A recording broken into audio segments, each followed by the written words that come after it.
안녕하세요. 오늘 저희가 함께 살펴볼 이야기는요, 비 오는 날의 도전과 성장이라는 제목의 기록입니다. 아, 네. 5월에 어느 비가 좀 왔던 금요일인데요. 아이들이 이천 설봉공원이랑 설봉산으로 현장 체험 학습을 갔던 그런 날의 기록이에요.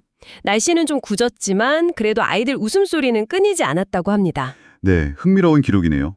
이 기록을 보면서요, 단순히 뭘 했는지 나열하는 걸 넘어서 아이들이 좀 낯선 도전에 어떻게 용기를 냈는지, 또 서로에게 어떻게 힘이 됐는지, 그리고 자연 속에서 뭘 발견했는지 그 의미를 좀 깊이 파헤쳐 보는 게 저희 목표입니다. 자, 그럼 그 하루 속으로 한번 들어가 볼까요? 네, 좋습니다. 비 오는 날이라는 어떻게 보면 좀 예상 밖의 변수잖아요. 이게 오히려 아이들한테는 더 특별한 경험을 준 것 같기도 해요. 특히 암벽 등반하고 또 숲 생태 체험, 이게 두 가지가 성격이 좀 다른데 이게 아이들 내면에 어떤 성장의 씨앗을 심었을지 그걸 좀 중점적으로 보면 재밌을 것 같습니다. 네, 좋습니다. 그럼 먼저 오전 활동, 스포츠 클라이밍 센터 이야기부터 시작해 볼까요? 딱 들어갔는데 그 거대한 인공 암벽을 보고 아이들이 와 하고 막 탄성을 질렀다고 해요. 아, 그렇겠네요. 그 규모에 압도됐겠죠. 그쵸. 그리고 헬멧 쓰고 하네스 차고 이런 장비들이 사실 좀 낯설잖아요. 네, 처음엔 어색하죠. 그런데 기록에는 영화 속 탐험가 같다면서 되게 설레고 자부심도 느꼈다고 그렇게 적혀 있더라고요. 또 전문 강사님한테 매듭법 배울 때는 아주 진지한 표정이었다고 하고요. 그리고 이제 등반 시작. 처음엔 낮은 곳인데도 발대기를 좀 어려워하는 아이들도 꽤 있었다고 해요. 네, 아무래도 무섭죠. 근데 포기하지 않고 옆에서 친구들이 막 할 수 있어 조금만 더 이렇게 응원을 해줬다는 거예요. 아, 이 부분이 참 인상적이었습니다. 그렇죠. 그 응원의 힘이 크죠. 그래서 마침내 정상에 딱 올랐을 때는 와, 클라이밍장이 떠나갈 듯 환호성이 터져 나왔다고 합니다. 내려와서는 땀을 낸 친구들이랑 서로 막 얼싸안고 기뻐하고 선생님 저 해냈어요 하는 그 목소리가 막 들리는 것 같아요. 이게 바로 성취 경험의 강력한 힘입니다. 정말 중요해요. 자신의 신체적 한계, 또 마음속 두려움, 이걸 자기 노력하고 친구들 지지로 딱 넘어섰을 때 얻는 그 강렬한 긍정적 경험. 이게 단순한 재미가 아니고요. 나도 어려운 걸 해낼 수 있구나 하는 자기 효능감. 그러니까 스스로의 능력에 대한 믿음이죠. 이걸 아주 단단하게 만들어주는 거예요. 아, 자기 효능감. 네, 사진 속의 그 땀 흘리는 모습, 웃는 모습이 다 증거죠. 이런 경험이 나중에 다른 어려움에 맞설 때도 분명 도움이 되거든요. 와, 정말 의미 있는 경험이었겠네요. 그렇게 온몸으로 부딪히고 나니 점심시간이 더 꿀맛이었을 것 같은데요. 비푸드박스라는 도시락이 그렇게 푸짐하고 맛있었다고. 아, 도시락 얘기가 나오는군요. 네, 불고기에 감자전, 계란말이, 과일까지 아이들이 이거 진짜 맛집 도시락인데요 하면서 엄지척을 했다고 하니까 에너지를 제대로 충전했겠어요. 다 같이 옹기종기 모여 앉아서 반찬도 나눠 먹고 웃고 떠드는 모습, 아, 생각만 해도 정겹네요. 네, 맞아요. 식사 시간이라는 게 단순히 배 채우는 걸 넘어서 중요한 사회력 교류의 장이 되잖아요. 같이 밥 먹고 반찬 나눠 먹고 장난도 치고 그러면서 자연스럽게 소속감이나 유대감이 생기는 거죠. 우리라는 공동체 안에서 안정감도 느끼고요. 특히 힘든 활동을 같이 하고 난 뒤라서 더 끈끈해졌을 거예요, 아마. 그렇겠네요. 자, 그리고 점심 먹고 자유시간. 이때 비 때문에 바닥이 좀 젖어 있었는데도 아이들이 에너지를 막 북발시켰다고 해요. 아, 그랬군요. 네, 막 술래잡기 하고 소리 지르고 뛰어다니고 그 모습이 정말 자유로워 보였다고 기록에 쓰여 있더라고요. 통제된 활동 뒤에 오는 이런 자율적인 놀이 시간. 이게 아이들 성장에 정말 필수적입니다. 스스로 놀이를 만들고 규칙도 정해보고 하면서 에너지를 마음껏 발산하잖아요.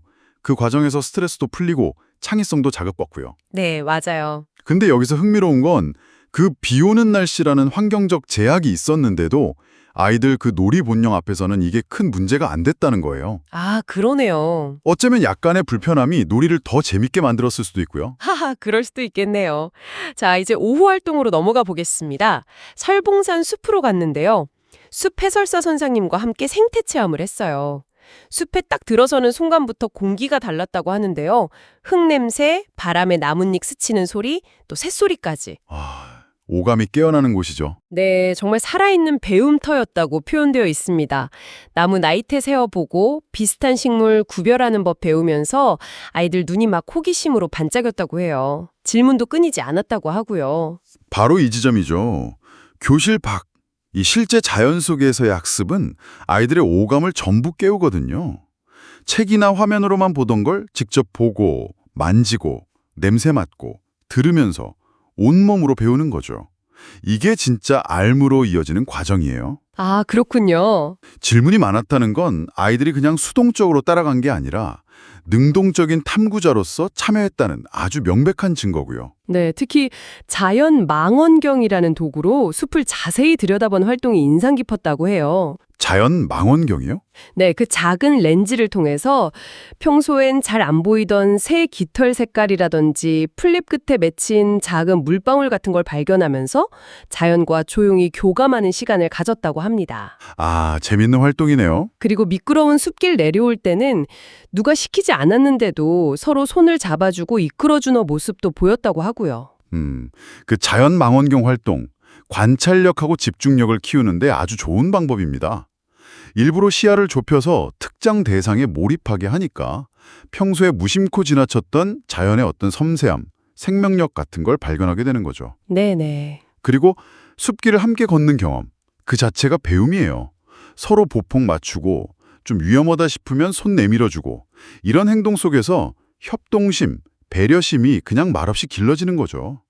어떻게 보면 신체 활동이랑 인성 교육이 자연스럽게 결합된 형태라고 볼 수 있습니다. 와, 정말 알찬 하루였네요. 학교로 돌아오는 버스 안에서는 아이들이 옷이랑 신발은 다 젖었지만 얼굴에는 피곤함 대신 맑은 웃음이 가득했다고 합니다. 아, 상상이 가네요.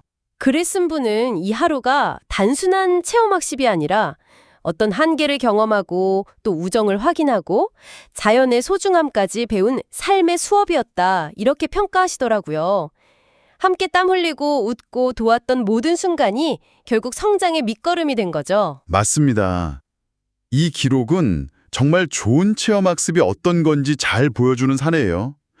도전과 성취의 기쁨, 또 관계 맺기의 따뜻함, 자연과의 깊은 교감, 이런 것들이 잘 어우러져서 사실 교과서만으로는 얻기 힘든 전인적인 성장을 이끌어낸 거죠. 아이들이 경험한 건 뭐랄까, 단순한 놀이나 견학이 아니라 그야말로 진짜 공부였던 셈입니다. 네. 오늘 저희가 함께 살펴본 이 기록처럼 어쩌면 때로는 계획되지 않은 불편함, 또 예상치 못한 환경 속에서의 경험이 우리에게 더 깊은 배움과 성찰의 기회를 주는 건 아닐까 그런 생각이 드네요.